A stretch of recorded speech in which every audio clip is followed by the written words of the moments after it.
वो 500वटा चाहिँ योजना सम्पन्न गर्यौं, 1500वटा हुँदैछ भन्ने कुरा राख्दा राख्दै विकास नभएको होइन, बनेपामा व्यापक विकास भएको छ। हिजोको साबिक बनेपा होइन, अहिलेको बनेपा 1 देखि 14वटा वडा बनेपा नगरसँग गाडिएको छ र अरू वडाहरूले पनि यो हाम्रो बनेपा हो भने अपनत्व हुने गरी कार्यक्रम ल्याउनु पर्यो, पहिलो कुरो। दोस्रो कुरो, हामी बनेपा कस्तो बनाउँछौँ त भन्ने कुरामा यहाँ दुई मत पक्कै छैन। हामी एकै हौँ। हाम्रो अहिले कार्यपालिकामा नेकपा एमालेको बहुमत छ, तर हामीले दम्ब गरेका छैनौँ। हामीले विकासको काममा हामी एकजुट भएर जानुपर्छ, बनेपा बनाउने कुरामा एकजुट हुनुपर्छ भन्ने हाम्रो भावना छ र हाम्रो उपमेयरज्यू हुनुहुन्छ। हामीले नगरले नेकपा एमालेले विकास विरोधी कुनै काम गरेका छौँ र छैनौँ र हामीले हरेक काममा सपोर्ट गरेका छौँ। बनेपा बनाउने काममा हाम्रो कहिले पनि दुई मत हुने छैन। यो कुरा पनि मैले यहाँ प्रतिबद्धता जाहेर गरेँ, किनकि बनेपा बनेपछि हामी बन्ने हो। हामी बन्नु भनेको बनेपा बन्नु हो। त्यसकारण बनेपालाई बनाउन सबै एकजुट भएर लागौँ। मैले मेरो साहबले भन्नुभयो यतिवटा काम भयो, यतिवटा काम भयो भन्नुभयो, तर म के देख्छु भन्दा लुगा त राम्रै लागियो, सबै ठाउँमा विकास भएको देखियो, तर अनुहार राम्रो नहुँदा तपाईँले लगाएको लुगाको कुनै महत्त्व हुँदैन के। कारण तपाईँको नाककै अगाडि यो हाइवे जुन 6 लाइनको बाटो छ, मलाई लाग्छ 6-7 महिना रोकियो। के कारणले रोकियो, के पूर्वा गरेर रोकियो? कुनै साथीहरूको चित्त बुझेन भने मेयर साहब हुनुहुन्छ नि, उपमेयर साहब हुनुहुन्छ नि, उहाँहरूले राखेर उहाँहरूको चित्त बुझाएर बनेपाको विकास चाहिँ चाँडै गर्न सक्नु पर्थ्यो। हामी हेर्छौँ छिमेकी नगरपालिका धुर्खेल नगरपालिकामा भोलि पर्सिदेखि पिच हुँदैछ, तर हाम्रो खन्ने काम पनि सिद्धिया छैन। किन रोकियो यो विकास? यस्तो बनेपा नगर चाहिँ 44 वर्ष पुरानो भइसकेको छ। अहिले मैले यो चाहिँ एकदम नराम्रो कुरा गरे होइन, मैले सुझाव मात्र दिन खोजेको हो कि छिमेकी नगरपालिकामा यति चाँडै बाटो बन्ने पिच हुन लागेको छ, हाम्रोमा चाहिँ खन्ने काम पनि रोकियो किन? प्रश्न मेरो यो। हामीले के साथ दिएका थिएनौँ र नेकपा एमाले विरोध गरेका थियो र छैन? हामी नेकपा एमाले विकास विरोधी होइन, हामी साथ र सपोर्ट दिन्छौँ। तपाईँको अहिले दैनिकी यो बाटोबाट हिँड्ने मान्छेहरूको हालत हेर्नु त, सायद यो हाइवेको वरिपरि बस्ने आदरणीय बनेपाली दाजुभाइ दिदीबहिनीहरू आमा बुवाहरू अहिले सास प्रश्वासको रोगले थलिएको अवस्था छ कि छैन? दुःख त भइरहेछ। सायद 7 महिना नरोकिकन यो काम गरेको भए आजको दिनमा यो बनेपाको विकास भइसक्थ्यो, बाटो बनिसक्थ्यो, हामीलाई पनि ओहो बनेपा नगरले गरेछ है इनिसिएसन लिएर भन्ने हुन्थ्यो। तर हामीले त्यसमा नि विरोध गरेनौँ, हामीले खबरदारी गऱ्यौँ चाँडै गर्नुहोस् यो बाटो भनेर। अर्को पुण्यमाता करिडोर।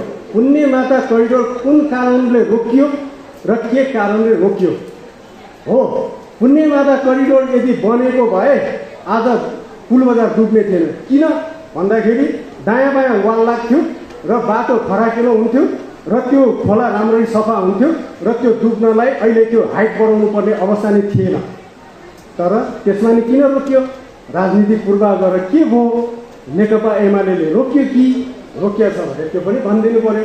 तर हामीले 74 सालमा नेकपा एमाले बहुमत सहित मेयर उपमेयर सहित जित्दाखेरि बनेपा नगर हामीले पहिलो कार्यक्रमै करिडोर खोल्ने थियो। मेरै नेतृत्वमा चाहिँ धनेश्वर पुलदेखि पुल बजारको पुलसँग टिप्पर पछाडिबाट हामीले सञ्चालन गरिसकेका थियौँ। त्यो कहाँ पुग्यो? त्यो किन रोकियो? त्यसकारण माननीय उप प्रधानमन्त्रीज्यू हुन्छ, सहरी विकास मन्त्रीज्यू हुन्छ, सहरको विषयमा उहाँलाई राम्रो ज्ञान छ, उहाँले बनेपालाई विशेष रूपमा हेर्नुहुन्छ भन्ने आग्रह पनि गर्न चाहे र यी कुराहरूमा ध्यान जाओस्। आजको यो कार्यक्रममा मैले धेरै कुरा बोलेर तिक्तता पोखेर केही छैन। हामी एक छौँ। बनेपा बनाउनेमा नेकपा एमाले 1 इन्च पनि पछाडि हट्दैन र तपाईँहरूलाई परेको दुःखमा नेकपा एमाले मजाले उभिन्छ। ढुक्क हुनुहोस्, हामी विकास विरोधी होइनौँ। हामी विकासमा चाहिँ साथ सहयोग दिनेछौँ र उपमेयर सहितको टिम हाम्रो छ। तपाईँहरूलाई कतै पनि रोकिएको छैन होला, रोकिने पनि छैन बनेपा विकासको कुरामा।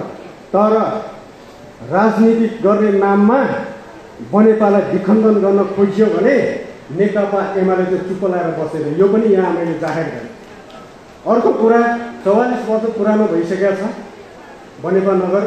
अब पनि राम्रो काम हुन्छ भन्ने आशा राखौँ। अझै मेयर साहबले भन्नुभयो अझै 2 वर्ष 3 महिना जति बाँकी छ भन्नुभयो। काम गर्ने टाइम त हामीसँग बाँकी नै छ, गर्नु नै होला भन्ने हामीले आश लिएका छौँ। र अन्तमा मैले भन्न चाहे पुण्यमाता करिडोर बनाउने सपना पुरा गर्नुहोस्। त्यो सपना पुरा भयो भने दीर्घकालीन रूपमा बनेपावासीलाई नै फाइदा हुने हो।